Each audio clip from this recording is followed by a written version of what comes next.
friends, how are you doing today? I really hope you're doing well. So today I thought for the video, we would go back to our roots a little bit. After all, the channel is centered around gardening and growing things primarily. That's what I'm passionate about, amongst many other things. And I thought, what would be better than to help you guys out with growing while you're stuck potentially indoors? Now these three crops of veggies, vegetables, can I speak today? No, I cannot, but that's okay. These three vegetables are fast growing. You can grow them all under a month and for the most part in the comfort of your own home with almost no adaptation whatsoever required. So they are beautiful. And without further ado, if you're new here, by the way, my name is Shamanism, AKA Emily, AKA call me anything but late for dinner. I'm a gardener, an author, and I aim to help you become your next most wonderful versions.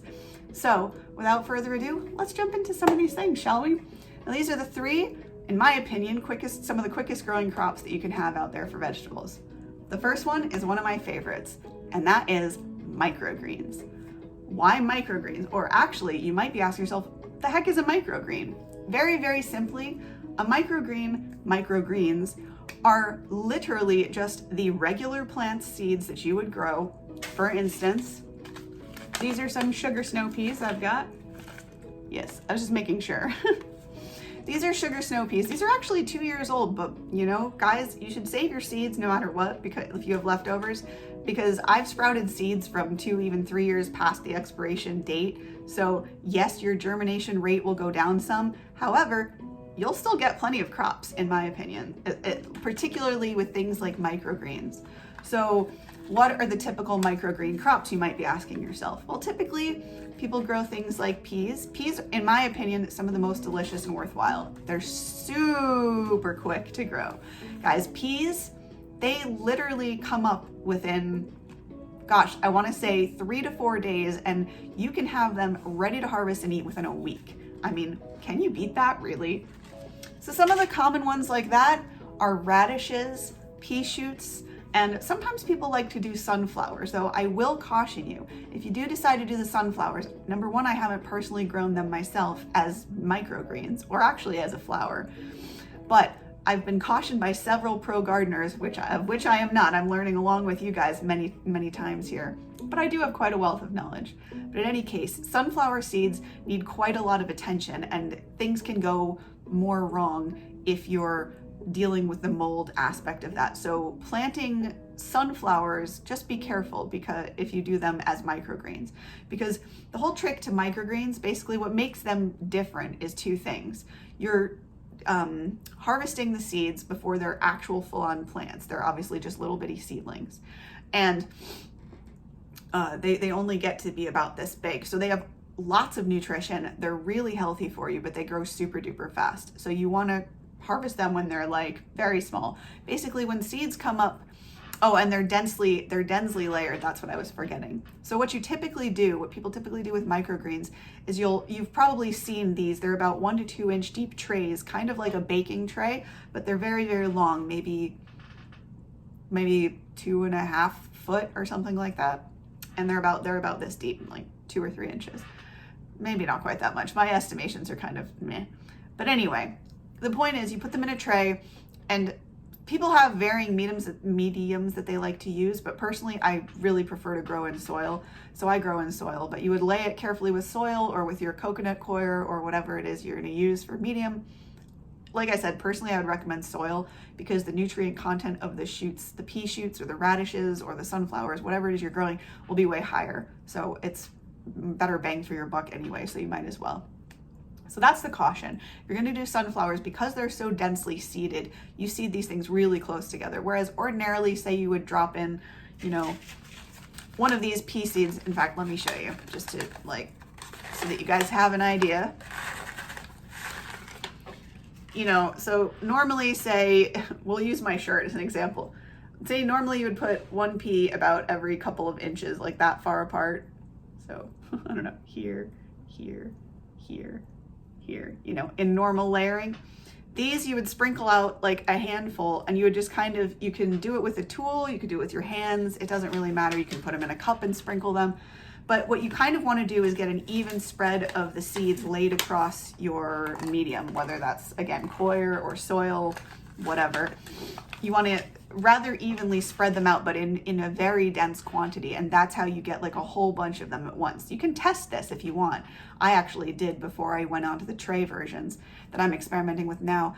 I tried to do this, kind of didn't work out so well, but I tried to start some microgreen radishes. It actually worked fairly well for the radishes, not as much for the peas. I'm not sure why that was. Maybe it was just a light issue, but anyway. If you want to try this before you give it a go with the whole tray, you can grow them in like the 6-inch round terracotta pots that I guess they're terracotta, yeah. Terracotta clay pots that people put their houseplants in a lot. You can try that. It will kind of work, though I have to say it doesn't work as well as the tray method of growing microgreens. So that being said, number 1 is microgreens, and they are awesome. And again, those are things like pea shoots is what people usually call the microgreen version of, it's just peas. It's just normal snow peas, guys, or snap peas. I believe you could probably grow either one. Either of them are delicious at almost any stage, and it almost feels, I almost feel guilty when I eat microgreen pea shoots, because you know, those could be these amazing, delicious pea pods if you let the plants grow to maturity, but you're not wasting them either, you're eating the nutrients. So, you know, as a gardener, it's funny how we become accustomed to sort of cycles of life and death, and as the reapers of like our own crops, it's kind of interesting how you both give life and death to your own creations. Talk about duality, guys. Anyway, moving on. So the second set of things that you can go quickly under a month, I don't know why I can't word stay, guys, is baby lettuces and greens. They are so easy. Guys, one of the most simple ones, honestly. This is just a simple lettuce. This is actually last year's packet of lettuce. This is one of my favorite varieties. Green Towers lettuce is so good. It's so easy to take root, for one. You can grow it almost anywhere. You can't, just be aware that you can't really do this as a microgreen, because as you guys probably know, lettuce heads, they grow fairly large.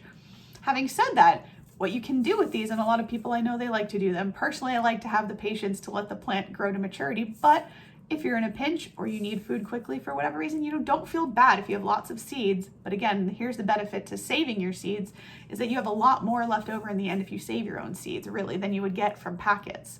And so you actually get more bang for your buck, because if you save your own seeds, you have more seeds, therefore you can do more successive planting, which means you don't have to spend any money. If you continue to do this, eventually let this sink in, guys. If you do stuff like this, eventually you can eat completely free of grocery stores. Like, seriously, it's a reality that can happen. I want to really, really let that sink in with you. Like, we can be free of grocery stores, guys. We don't need to be dependent upon processed, nasty food. It's not as good for your body. So the second crop, really would highly advise, almost all of these grow close to a month. So you can harvest them in a month, or you can harvest them at full size. It really depends what you want, but you can grow lettuces indoors or with a grow light or whatever. Just be aware that they'll grow bigger. And so if you are going to do these indoors or quickly, I would say you want to make sure that you're continuously planting them if you have a way to do that inside. Because if you're going to eat them as babies, you're obviously not going to get a whole large plant. Also, if you're going to do them as babies, you can plant them more densely together, obviously, than you would if you were going to grow them, say, for 4 to a square foot or whatever it is. I don't know. Some people like to grow them small. I like to grow them large, like I said, so I usually leave like almost a foot per plant when I grow them outside. And last but not least, and this one you might be thinking, well, that's kind of odd. Why would you waste the plant like that? But like I said, nothing is ever wasted, guys. Nothing is ever wasted. And I have to say that this is actually quite a fun tweak. I basically came upon this one by accident. So the last one is baby root vegetables. Things like beets, turnips, and radishes. Well, yeah, radishes. I was having a brain fart and confusing a radish with something else. But anyway. So yeah, beet greens. Beet greens, when they get to about 6 inches tall, I don't have any beet seeds or beet greens obviously growing right now because it's winter for me here. And I can't grow beets inside because although I have a grow light, it's not really enough, I don't think. Maybe I will test that later to grow beets. So, but some things that you can grow are, again, beets, radishes, and turnips. They all have, you can eat those top parts. And as I may or may not have mentioned, you can, like with things like the beets, you have two options. Well, three really. You can let the beets grow to maturity, which if you do that, it obviously is not going to take a month. So this is not for that. But you can have two choices if you're going to grow them quickly. And one, you can grow them for the small beets themselves, or which takes longer, obviously. You have to wait for the beets to develop. Or you can do what a lot of people like to do, and I'm kind of being turned on to as well myself. This last summer, I did this a little bit, was eating the beet greens. They're super delicious, guys. Number one, they're insanely nutritious for you. Really, the tops of the beets, I actually, in many ways, are more nutritious because they have a different set of nutrients than the bulb itself. But both parts of the whole thing of the beet is great for you, just so you know. It's great blood purifier, and that's just one of its many, many amazing qualities. But beets, mwah. So anyway, that you can grow the beets, the beet greens. You can eat them whenever you feel comfortable, basically. Just know that dependent upon when you pull them up will be whether or not you get a little bulb, which by the way will be sweeter and more delicious, or some people think they're more delicious. Personally, I love beets, so I've never tried them small, but hey, try them. Let me know if you've grown small beets yourself and how you feel about them. I always feel like, well, I either will eat them at the leaf stage or I'll eat them at full on, because I feel like I'm kind of doing the poor plant a little disservice when I eat it before it reaches maturity, you know? And yet somehow not when it's a baby, because that makes sense. But it's almost more of like a lettuce to me at that stage. So you can saute beet greens. They're super delicious. I would imagine you can probably just toss them into a salad, but personally speaking, if I were you, I would just saute them, throw them in with something. They're so delicious. You don't even have to obviously saute them for long. They're much like spinach, you know, it's just a quick flash saute. Throw it in with pasta, with what other vegetables you want. Mwah, delish. So yeah, you might not have thought of those, but you can actually grow your root vegetable tops, basically. So radishes will taste mustardy and spicy. You can do mustard, you could do bok choy or kale. Those are all baby greens that are, those are also greens, sorry. Those were the greens, not so much the roots, vegetables. But those are some things that you can grow roughly in under a month, which you do not have to have an outdoor garden to grow. So I really hope this video has helped you guys out. If it was of any use to you, if you learned anything, if you're going to be trying to grow any of these, if you've tried to grow any of these, let me know in the comments, because I love to hear how your growing endeavors are going. That was a very confusing sentence. This has been Sham, tongue-tied as ever today, and I cannot wait to see you guys in the next video, which will hopefully be jam-packed with even more information on who knows what. Stay tuned. It's a ride over here. Have a beautiful week, you guys. I love you, and have a beautiful weekend, and take care. Namaste, guys. Bye.